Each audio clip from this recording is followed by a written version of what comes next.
I'm not throwing out 589. I'm not throwing out 1,000, 10,000. XRP is no longer a momentum asset. It needs to take market share from Swift. XRP could reach $10 in 2026 and still fail at what it was designed to do. At the same time, it could remain stuck between $2 and $4, even after winning regulation, ETFs, and institutional access.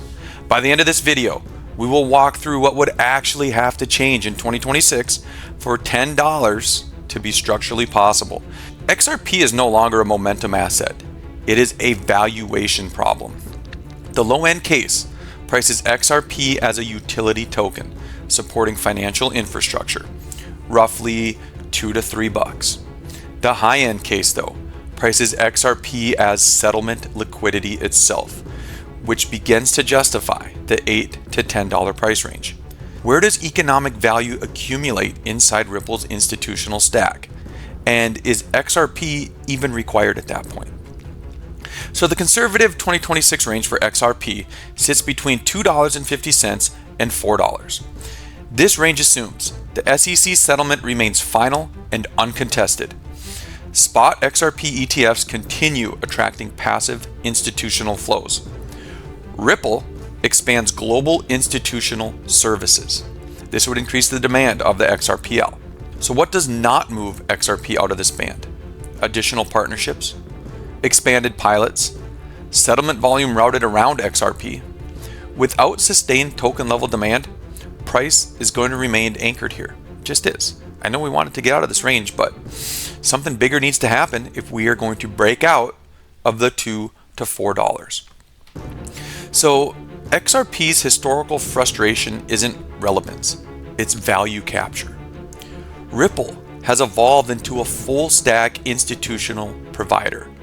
Custody, compliance, prime brokerage, and stablecoins. Guys, we've seen it. We've seen the massive investments. We've seen the $40 billion valuation. We've seen everything they've bought, all the acquisitions, G Treasury to name one of them. But much of that growth reduces the need to hold XRP itself. RLUSD allows institutions to access the XRPL speed without volatility exposure. Prime brokerage increases flow without forcing XRP onto balance sheets. This is how XRP, though, can remain a $2 to $3 asset while infrastructure adoption expands. Because usage alone doesn't reprice an asset unless the token is the economic choke point. So let's jump to the mid-range scenario. This begins when XRP becomes functionally unavoidable.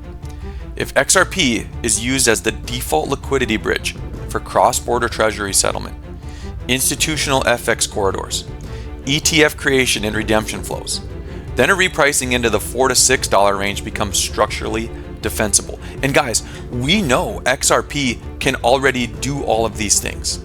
Okay, so don't say, oh, it does that, it can do that, it does that. What we need to see is it actually happen in the real world and at scale. We can't be talking about pipe dreams in theory anymore. It needs to actually do it. This assumes on-demand liquidity volumes scale materially. XRP is held through settlement windows. Escrow releases remain disciplined. What caps price here though, right, the $4 to $6, is competition from stablecoins, internal bank rails, and alternative settlement layers. This is partial success, but not systemic dominance. So what about the upper range, right? We want to get to that $8 to $10. Okay, this scenario is possible, but extremely narrow. I'm gonna shoot you guys straight. I'm not throwing out 589. I'm not throwing out 1,000, 10,000. But I'm gonna say realistically, is it possible? Is it plausible for $8 to $10? Because for XRP to reach that range in 2026, mind you, three things have to happen. First, XRP must capture roughly 5 to 10% of global cross-border settlement volume. This would have to displace parts of Swift rather than supplement it. It needs to take market share from Swift, okay? It has to. Second, Tier 1 banks must hold XRP on balance sheets for real settlement, not pilots and not just simply testing corridors. And third, ETFs must lock up substantial supply, reducing liquid float during demand surges. Guys, and we know there's 100 billion XRP tokens out there. The float is huge. So if the ETFs, if we watch ETF inflows and they continue to go up and lock up substantial supply, that's what needs to happen. At $10, that would imply XRP has a $500 billion settlement network, a financial utility, not a speculative asset, real infrastructure. And this outcome needs to be earned. It has to have those real world partnerships, that real world flow and adoption in place. It's not going to happen automatically. It's not going to happen because it's technically possible XRP and the XRPL can handle these things. It actually needs to do the work on chain. And we know, guys, there are risks. Always risks. And we need to talk about them, and we can't hide behind them. We can't just look the other way. So here are the downside risks. Stablecoins absorb most transactional demand, right? XRP is not used if they use stablecoins on the XRPL. Ripple monetizes software while minimizing token dependence. Competing settlement rails reduce XRP's necessity. You can use other tokens. Everybody doesn't need to use XRP. They can still use the ledger, but not XRP. That is a real risk. If that happens, XRP can stagnate between the $1.75 and $2.50, right where it is now, even with regulatory clarity. High circulating supply also amplifies this effect. Infrastructure relevance without enforced scarcity leads to weak price action. Okay, so what does that mean? It means that the XRPL is relevant, but XRP and the scarcity, it doesn't matter. You can use whatever you want on it. Okay, so there's an abundance of choices and an abundance of tokens that can do what the XRP token can do. So this dynamic has defined XRP's prior price cycles. We've seen it, right? We go up, come back down. We're stuck in that $2 range.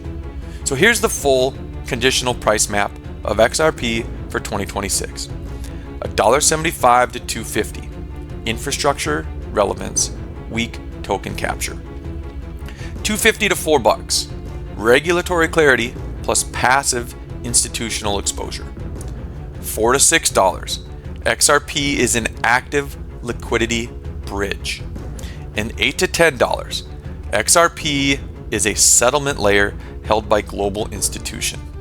And guys, price is not a promise. It's not. People can throw around numbers all they want, but it is the output of structure. Okay? Implementation, adoption, usage at scale is what is going to push the price up. So in the next episode, guys, we're going to isolate the single metric that matters more than any headline, the percentage of cross-border volume that settles directly in XRP and not around it, because that signal will ultimately decide whether $10 is achievable at all.